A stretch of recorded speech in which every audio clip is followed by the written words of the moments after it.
Hi there, Stampers. It's Lisa with Queen Bee Creations. Welcome to today's live. I hope you all had a wonderful Thanksgiving. I actually took 4 days off, which is extremely unusual for me. For the most part, I took it off. I did send a newsletter. I did make a post, but for the most part, I tried to give my shoulder a rest because you all know I had my right shoulder operated on last year, and now this year this one's acting up. So I tried to give it a rest and it's feeling a little better, but I am excited that we are going to be making this fun fold card today because I am working on book 4 of my fun fold tutorial books, and this is one of the ones that's going to be in it. This is an interlocking accordion card. So I'm excited to show you how this one's done. Let's get started.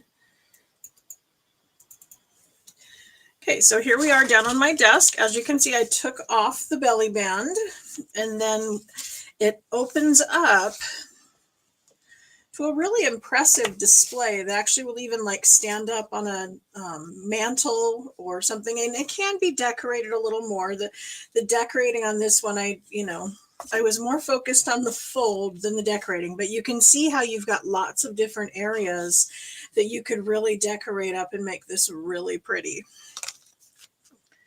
So let's get started on how this is made.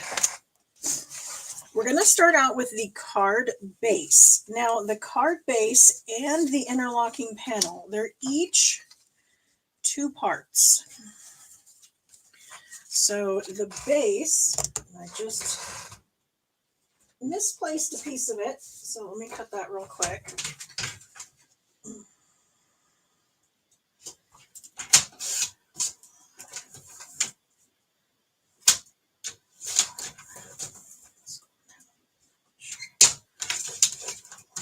Okay, sorry about that. I know that other piece is here somewhere, but you know how the camera turns on and things go missing. Anyway, we're going to start out with a piece of cardstock that is 12 inches. Now, I know some of you may not know, we do still carry the 12-inch cardstock. It comes in color family packs, and so you get like 2 of each color of the brights, 2 of each colors of the regal, that kind of thing.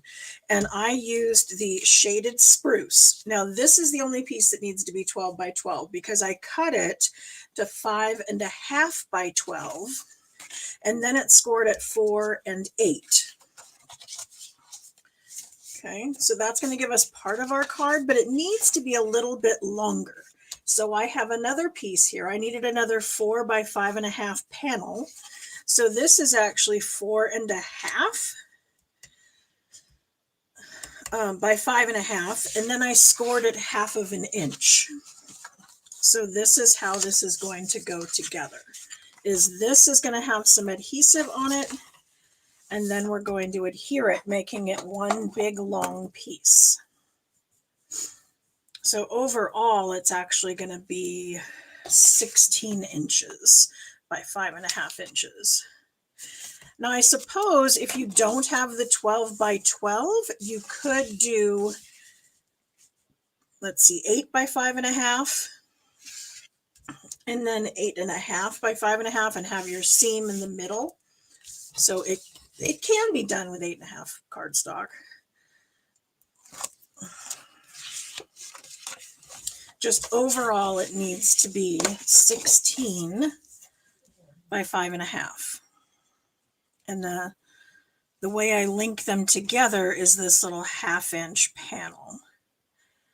Now for me, it's easier when I turn it kind of upside down to adhere it. I want you to know that, things being upside down as you glue them together or decorate them or whatever, it's not going to make a difference on your final project. You want to make sure that as you're working on it, it's good and comfortable for you as you're working on it.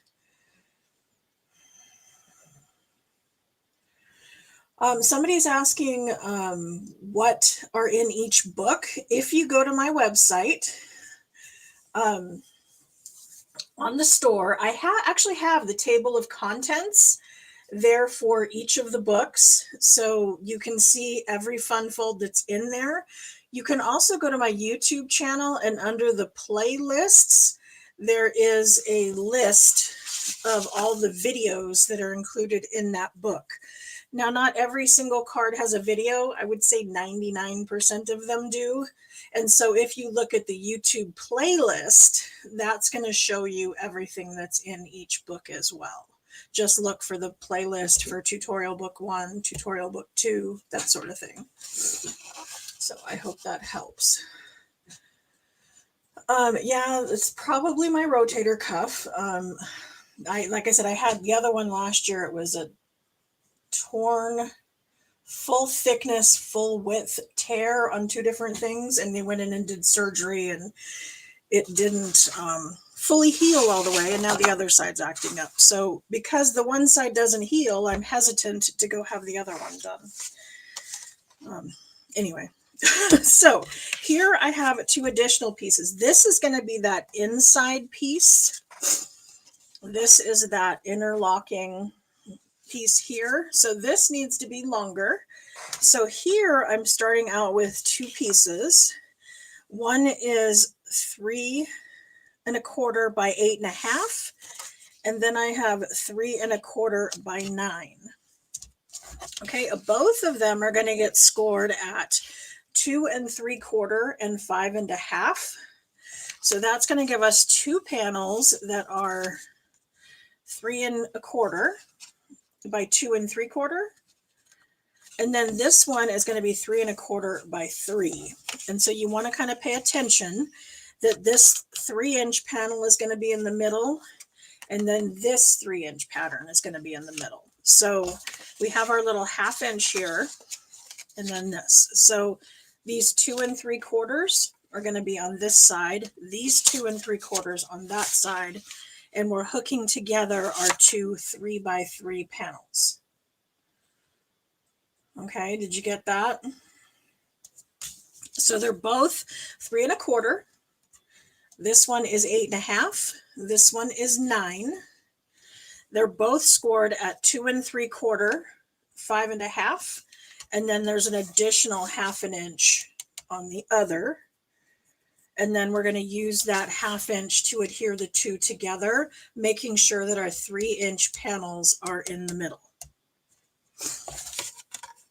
Okay, I am using Terran tape when I put this together.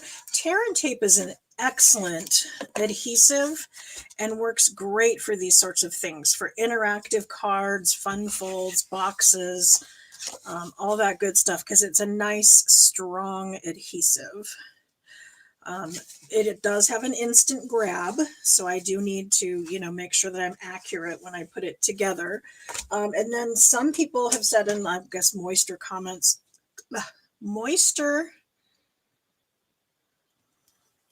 what do I want to say the word?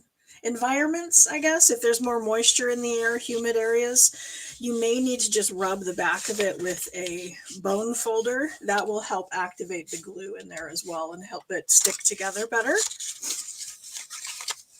Okay, so you're going to end up with this. So we're going to have a mountain, a valley, a mountain, and a valley. Oh, I guess it's in reverse. Sorry about that. We are in reverse. This is going to go together this way. So it's going to be valley, mountain, valley, mountain, valley. Okay, so that's this one. This one starts out the opposite. So here we start with a mountain. This one's going to start with a valley. That's part of our interlocking. And then remember, our 2 3-inch panels are in the middle. So those match up, but they're going to be 1/4 inch shy of that one. Okay. Now, did I lose anybody so far? Does everyone understand the basics of this far?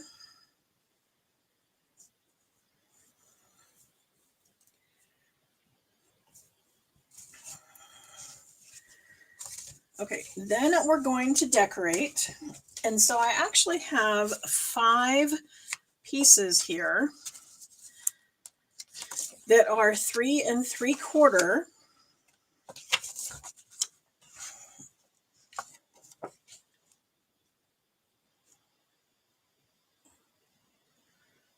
This is, gosh, I'm like, yeah, it did go backwards. Yeah, it's going to go this way. Gosh, see, I'm losing me. That's who I'm losing. Okay, So that's how we get our 5 pieces. And then this one, yeah, that's going to lock this way. Okay, so this was right. We have our valley, mountain, valley, mountain, valley. This one is valley, mountain, valley, because we need our additional one out here. That's where piece 5 goes. Okay. So these, like I said, they are 3 3/4 by 5 1/4. There's 5 of those. Then we have the pieces that are going to go on here. And so there are 2 of them that are 2 3/4 by 3. And then there are 4 that are 2 1/2 by 3. And you could choose to do them all the same pattern. You could mix and match. I just flipped these 2 just to give it a little something different. And then I wanted to stamp an internal sentiment. So I did this one, but I actually reduced it by 1/2 inch instead of 1/4 inch because I wanted a little bit wider border.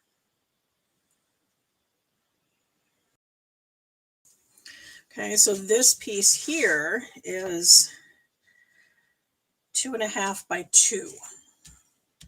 And then I actually stamped the tree a couple times onto basic white. So we'll go ahead and stamp those. There's one for the inside, one for the outside. And then I, of course, have my belly band.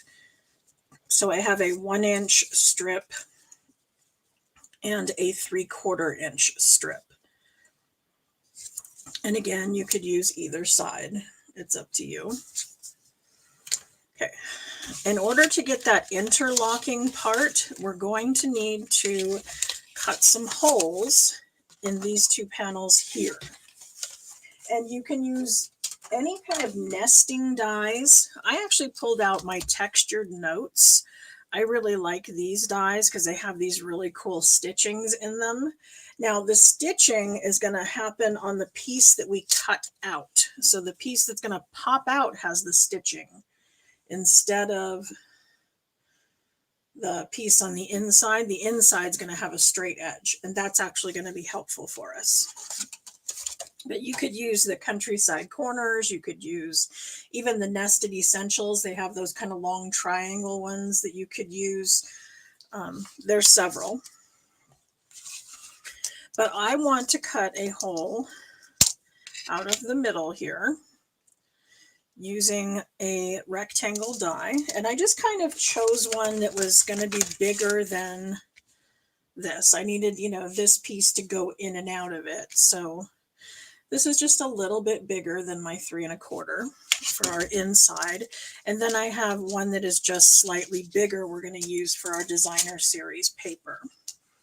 So I'm going to start out with one of them, just kind of trying to estimate where the center is.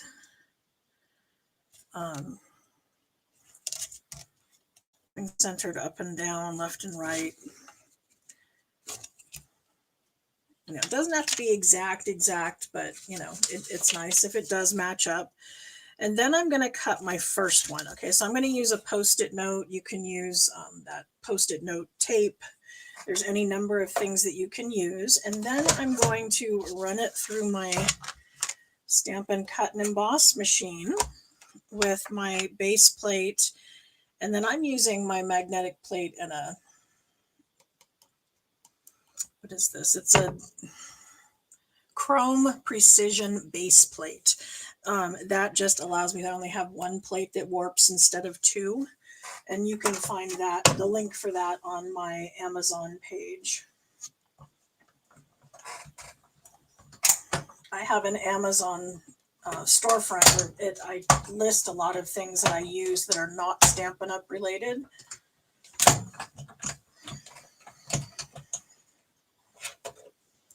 I mean, I love Stampin' Up! Products and I use it whenever I can, but they don't always have everything. So, okay, so this cut out the middle. Now, if it had not cut all the way through, that's another good reason to have your Post-it note there, is it would have held the die in place so that you could run it through again. Then what I want to do is I want to fold this over, And I'm going to take just a pencil and I'm going to make a light square just around the inside. I don't even know if you can see that, but there's a slight pencil mark so that I know where to lay the die when I go and cut out my second one.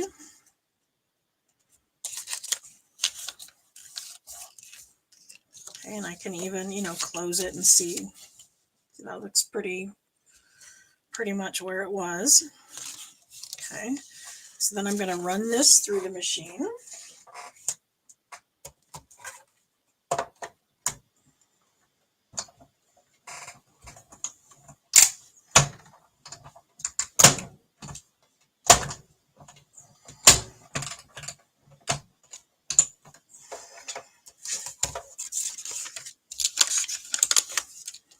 Okay, and that's going to cut out the second one. And then we can save these pieces. One of them I'm going to use on this card. One of them I'll have for another. Let's see, they line up very nicely there. They're not exact. There's maybe a 1/16 of an inch here, but nobody but me is going to notice that. Okay, now you might be wondering, how am I going to get the designer series paper on there? I've seen this card all over the place, but one of the videos I watched was Lisa Curacao from Lisa's Stamp Studio. I'm pronouncing her name wrong because I'm looking for something. Curacao. But anyway, she used a slightly larger die to cut the designer series paper so that there's a little bit of a border of the green around there. Now I could have just adhered my designer series paper first and then cut the hole out of both of them at the same time, done the cardstock and the designer series paper, and it would have just done the one hole without the border, which I could have left. Or I could have taken the two and then run this through the machine just like this, and that would have given me a rectangle that I could use, that actually even would have given me the stitching, so that I could have glued that over the top of the hole that went through both the designer series paper and the cardstock. So there's a couple different ways you can do it, but I wanted to show you this one. She actually laid the cardstock on top. Now let's see, we want to make sure that our seam, we want that on the back. And then we're going to line up our designer series paper like it's, supposed to be sandwiched in the middle, with the border all the way around. And then I'm going to rotate this over, and then I'm going to draw my square again. Okay, then we're going to do the same thing with this one. And then we may even want to do left and right. If your squares do not, or your rectangles don't line up exactly, then you may want to do that.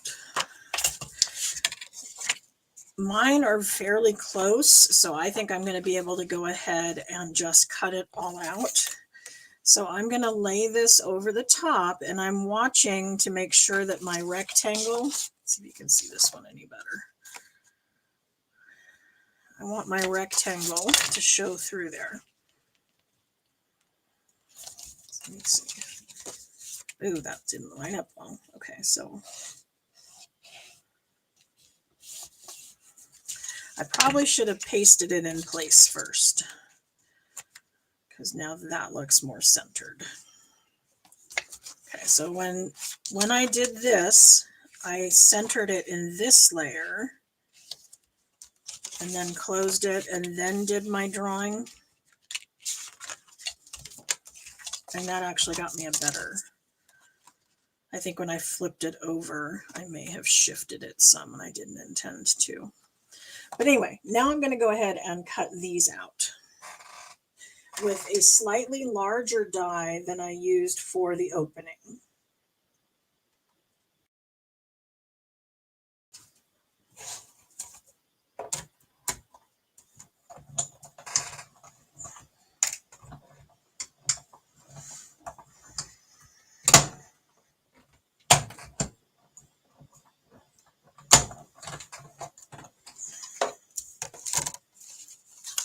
Okay, so again, we're going to have 2 pieces we can use on a future card that's going to have our stitching, and then we're going to have our designer series paper that's going to frame our hole in the middle, giving us that wide border inside. Okay, so now we can go ahead and adhere, and this time I'm going to use liquid glue, just because I want to be sure that I'm getting a little bit around the edge so that it's all adhered. You want to be sure you don't use too much glue. You want to go very light when you're using liquid glue.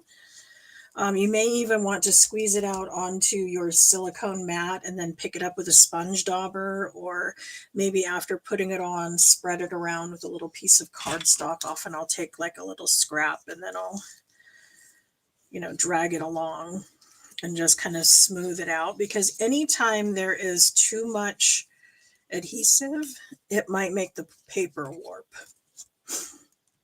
And again, if you do this over your silicone mat, glue doesn't stick to it, so it'll be nice and neat. I'm a little on the messy side. I kind of wing it a lot. And so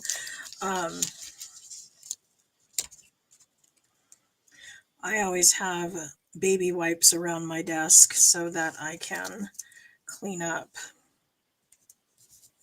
Okay, there we go.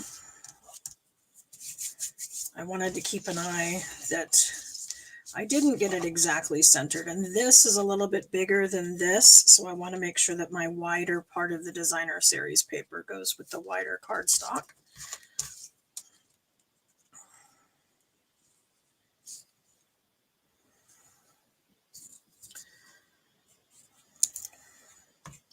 So did you all see that I have some of my tutorials on sale over the Black Friday, Small Business Saturday, Cyber Monday, all of that good stuff? I did put out a sale on my tutorials, not the books, but my tutorials that I did on my own, and they are on sale 30% off. So if you were looking at any of those, now is a good time to go snag those before that ends.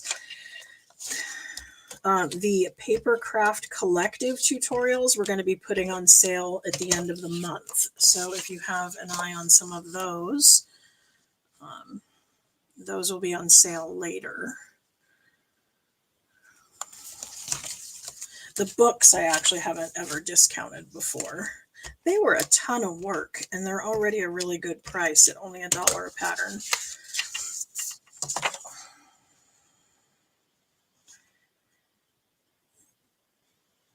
Okay. So then I want my 5th panel to go out here. Then we're ready to decorate our expanding piece that's going to go inside.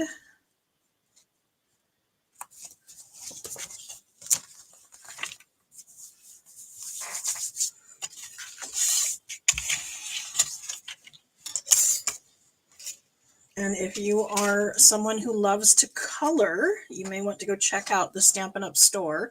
We did have a Black Friday sale that was supposed to last through today. And of course, things are always while supplies last. That's how Black Friday works. But a lot of the Stampin' blends are still available out there. They were all on sale. Instead of being $11 a pair, they're like $6.60, which is a 40% discount, which is fairly significant. So you may want to go stock up on Stampin' blends while you're out there. Okay, so now I'm going to go ahead and adhere all these little pieces down. So we'll do that quickly.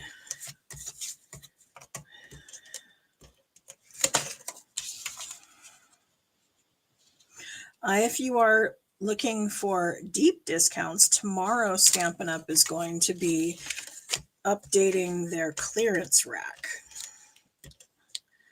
So they're going to mark a lot of things as last chance and move it into the last chance category. And that's going to happen, I guess, tonight at midnight. Stampin' Up! Has this habit of kicking everything off at midnight when I am sound asleep. So check that out.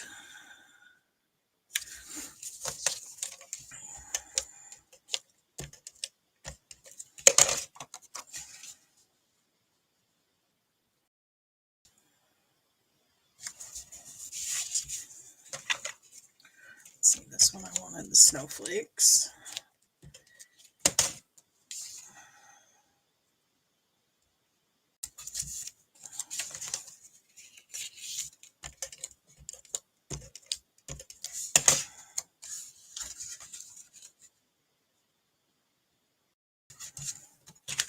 Okay, so that was just easier to decorate while it's out, and I can lay it out nice and flat. Oh, yep. Trisha is talking about the product of the month that's going tomorrow.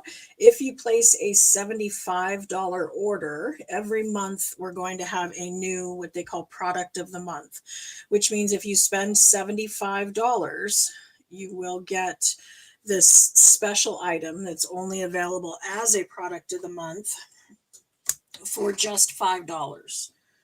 And this month it's actually going to be a pack of designer series paper. And so it's some exclusive paper that's only available through this sale.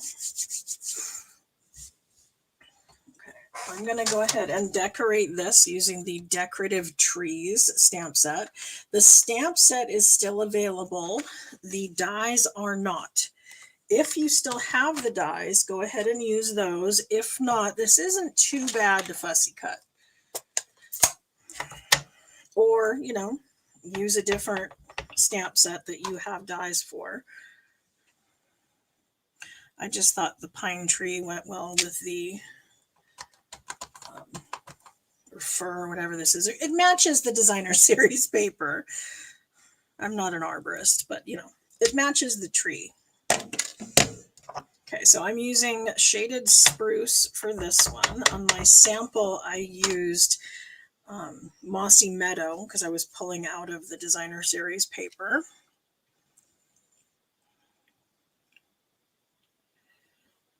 If you have trouble lining these up, you might want to stand up and look straight down from the top. That's how you're going to get your best alignment because it keeps your vision straight.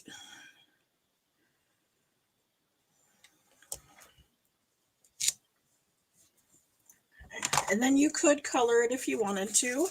I actually just colored the stump down at the bottom.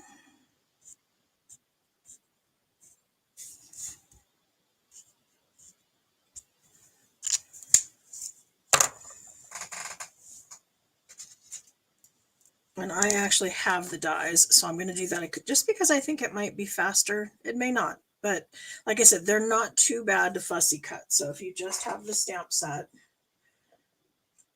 you can fussy cut. Or if you have a brother scan and cut, that's another option.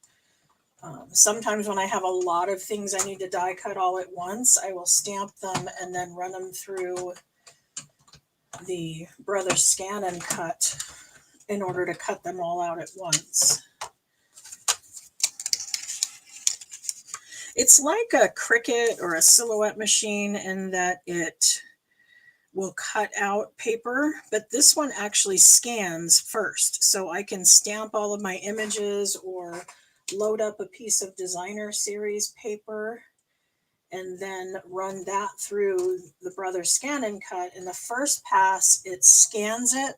And on the second pass, it cuts it out. And then within the settings, you can say if you want it to cut right on the edge, if you want to give it an 1/8 of an inch border, a 1/4 of an inch border. You set that all up in the settings. And it can be done strictly from the machine itself. You don't need to use a computer. Or you can do it through the computer if you wish, but it's not necessary. I know some of the machines out there you can't operate without a computer. So I thought this was nice that you could just run it from the dashboard on the machine itself.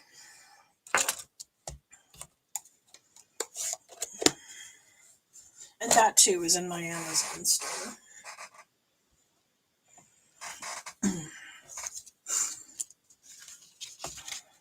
Okay, so now we're ready to feed this through. So what I want to do is I want to feed it in the right side and pull it out the left, or vice versa. But we want it to go through the middle. And then we're going to collapse it all up. Okay, and we're going to try to center it in the opening. So I'm centering it left to right, centering it up and down, trying to make sure I'm even. Then when I have one of them, I'm going to go ahead and put some adhesive. And then I'm going to close the card. Give that a little bit of a press. Then I'm going to open it up on the back and do the same thing over here. I'm going to give this some adhesive. I'm going to close my card, give it a press, and now it is attached. See, how cool is that? Okay, and then I'm just going to, as I said, I'm going to put this tree over here. And then I'm going to put our sentiment over here.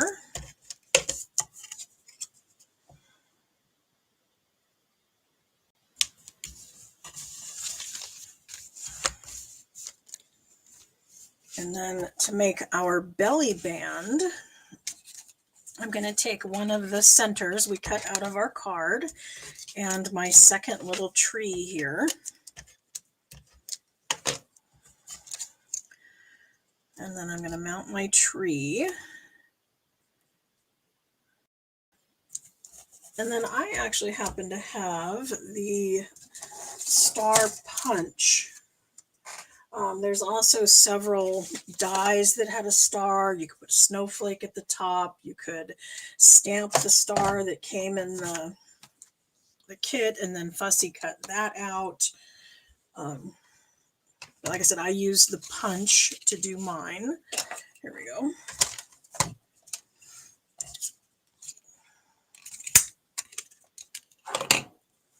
And then I gave it a mini glue dot to pop it up a little bit. And then I have a little bit of a trick to how I do my belly bands. I showed you that I have a 1 inch and then of cardstock and a 3/4 inch of the designer series paper. But if you were to glue them together flat and then bend them, it doesn't work real well. It sometimes will crack the designer series paper because it pulls on it a little too much. So what I do is I adhere one end.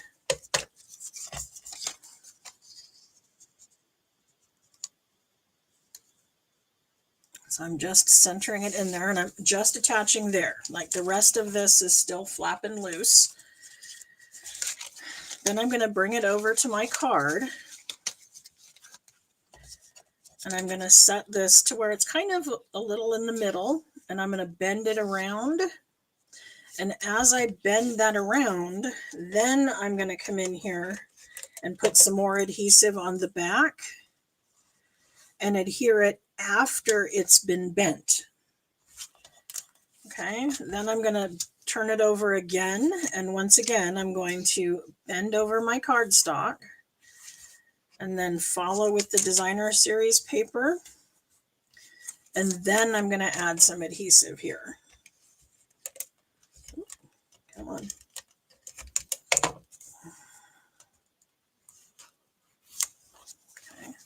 And then I kind of want to cut it off so they are both in the middle because I want my focal point to cover up my seam.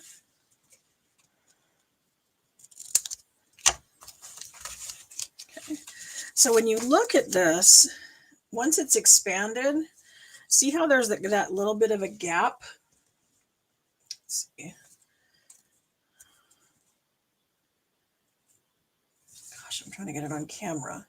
But there's a little bit of a gap between the designer series paper and the cardstock there. But when I bend it around, that gap disappears.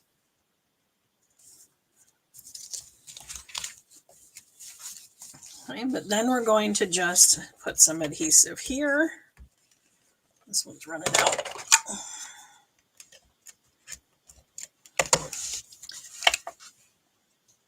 And then I'm going to put this one on top. And I'm pulling it a little bit tight, but not too tight, because I do want it to be able to slide up and down.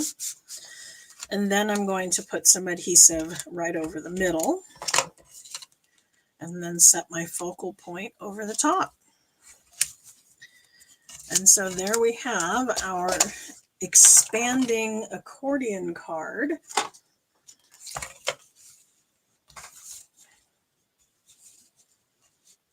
All done.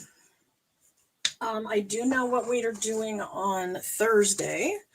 On Thursday, we're going back to the Banner Sayings bundle, and we're going to do an internal pleats card. So this is what I'm doing on Thursday.